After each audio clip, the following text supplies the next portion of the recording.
Trong bệnh viện, sự kiện ly kỳ xảy ra với Bình Bình khiến nam chính rơi vào bế tắc. Khi không thể phân biệt được giữa hiện thực và giấc mơ, anh ta sẽ làm thế nào để thoát thân? Một tác phẩm mới từ Học Nghĩa năm 2023 để ý chí kinh hoàng, phải xem đến cuối mới có thể thực sự hiểu bộ phim này. Câu chuyện bắt đầu khi một người đàn ông tỉnh dậy một cách mơ hồ trên giường bệnh. Anh phát hiện trên giường bên cạnh là một ông lão với cơ thể gầy guộc và móng tay khô khốc, nhưng khi anh ngồi dậy quay lại nhìn, ông lão đã biến mất. Khi anh còn đang hoang mang, ông lão đột nhiên từ phía sau lao vào, siết cổ anh một cách dữ dội, cố gắng giết chết anh. Trong khi đấu tranh, anh đã đẩy ngã ông lão ra xa. Ông lão lại tấn công từ phía bên cạnh. Sau đó, ông lão bị đẩy ngã lần nữa nhưng vẫn cố truy đuổi. Anh chạy khỏi phòng bệnh, hét lớn cầu cứu bên ngoài, nhưng ông lão lại tiếp tục đuổi theo. Cả hai lại vật lộn với nhau một lần nữa.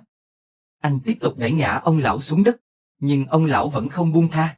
Anh nhặt con dao phẫu thuật rơi dưới đất, đâm thẳng vào cổ ông lão. Anh quay lại phòng bệnh, tìm điện thoại để cầu cứu. Nhưng điện thoại đã bị vô hiệu hóa.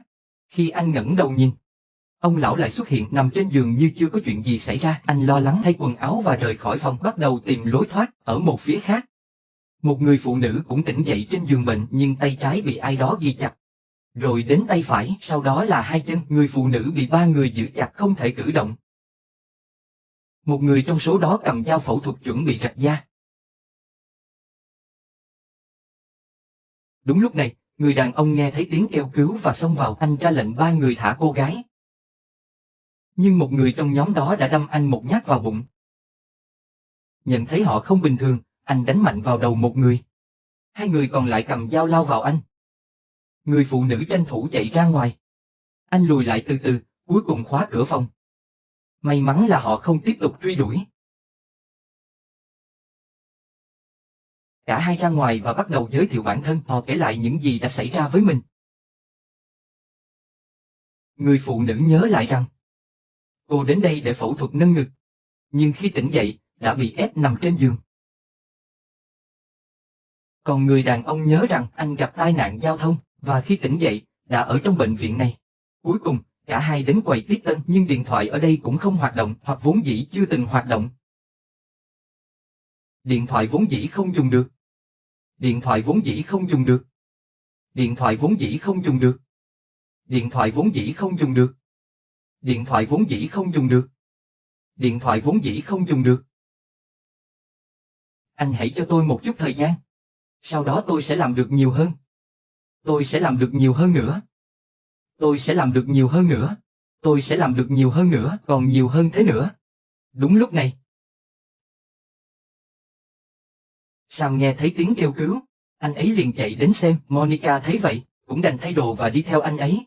Trong một căn phòng khác, một người đàn ông da đen bị trói trên cán. Sam hỏi anh ấy đã xảy ra chuyện gì. Người đàn ông da đen nói rằng mình bị bắn, rồi bị đưa vào bệnh viện. Khi tỉnh lại thì thấy bị trói. Anh ta nói tên mình là Carter. Anh ấy là một người tốt, nhưng ký ức cuối cùng của anh ấy là ăn cắp đồ ở siêu thị và bị cảnh sát bắn gục. Sau đó, cả ba người cùng đi tìm lối ra. Khi họ đến thang máy, đột nhiên nghe thấy tiếng hét. Ba kẻ quái dị lại xuất hiện và lao về phía họ. Rõ ràng, đợi thang máy không kịp nữa, họ đành chạy qua lối cầu thang. Sam dùng sức giữ chặt cửa an toàn, để hai người kia chạy trước. Nhưng lần này những kẻ quái dị hung hãn hơn. Sam sợ hãi, vội chạy xuống dưới. Đúng lúc đó, khói trắng đột ngột bốc lên từ tầng dưới. Sau đó, anh bị một nhân viên y tế khống chế.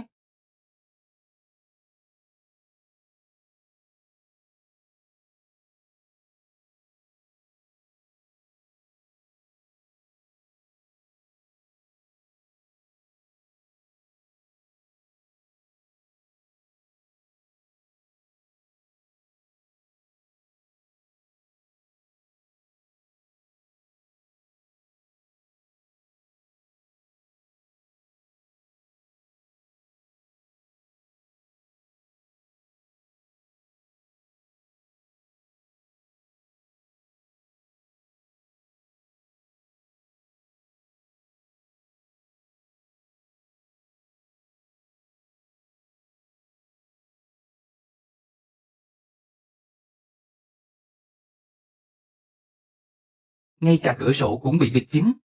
Sam cảm thấy vô cùng tuyệt vọng. Lúc này, cửa thang máy mở ra. Monica bước ra ngoài. Sam thấy cô ấy bình an thì vô cùng phấn khích. Dù sao thì chỉ cô ấy mới biết lối ra ở đâu. Sau đó, Sam giới thiệu ngắn gọn về mọi người.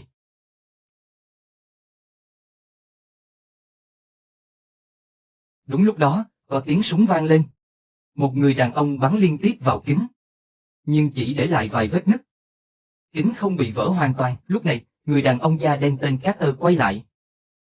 Người đàn ông lập tức chĩa súng vào anh ta.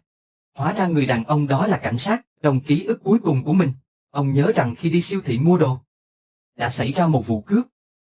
Trong lúc đó, một tên cướp bị bắn chết tại chỗ. Cha mẹ ông cũng bị trúng đạn. Một tên cướp khác hoảng loạn bỏ chạy.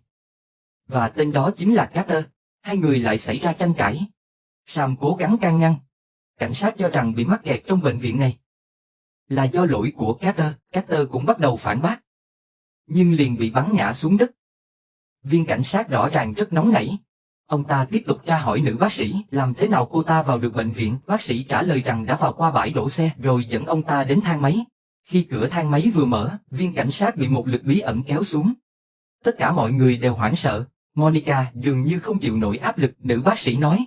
Còn một thang máy khác dẫn xuống tầng hầm. Ba người đến thang máy ở phía nam bệnh viện. Cuối cùng họ tới tầng hầm. Nhưng khi thấy cửa ra, Sam ngập ngừng. Bởi nơi đó đầy khói trắng. Trước đó, thang máy mà cảnh sát đi cũng đầy khói trắng. Sam đoán nơi đó không phải lối ra. Nhưng nữ bác sĩ vẫn cố gắng dẫn họ tới đó. Và ngày càng kích động. Sam cảm thấy nữ bác sĩ có gì đó không ổn. Anh muốn kéo Monica rời đi. Nhưng Monica không muốn, vì cô tin sẽ không còn lối ra nào khác. Ngay giây tiếp theo,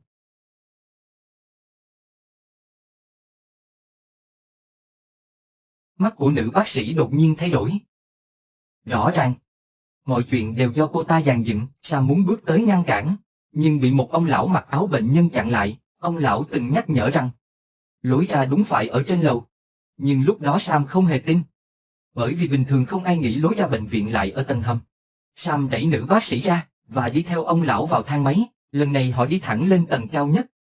Ông lão nói với Sam rằng, thật ra tất cả đều là một giấc mơ. Trong thế giới thực, Sam đang được cấp cứu trong bệnh viện. Ông lão và nữ bác sĩ đều chỉ là những hình tượng trong giấc mơ của anh. Một đại diện cho ánh sáng, một đại diện cho bóng tối. Monica và viên cảnh sát đều chọn đi xuống dưới. Kết quả là cả hai đều qua đời trong thế giới thực.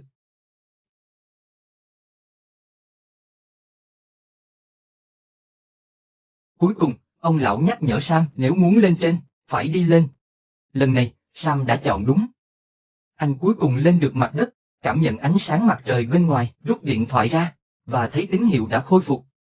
Anh nhận được tin nhắn ngọt ngào từ vợ mình. Sau khi trả lời tin nhắn, cuối cùng anh bước ra ngoài, trong thế giới thực. Vợ anh vẫn luôn ở bên cạnh. Điều kỳ lạ là điện thoại của cô ấy lại nhận được tin nhắn từ giấc mơ của Sam. Bộ phim kết thúc tại đây, đạo diễn cố tình tạo ra một kết thúc phi lý để gây tò mò. Có thể sẽ có phần tiếp theo.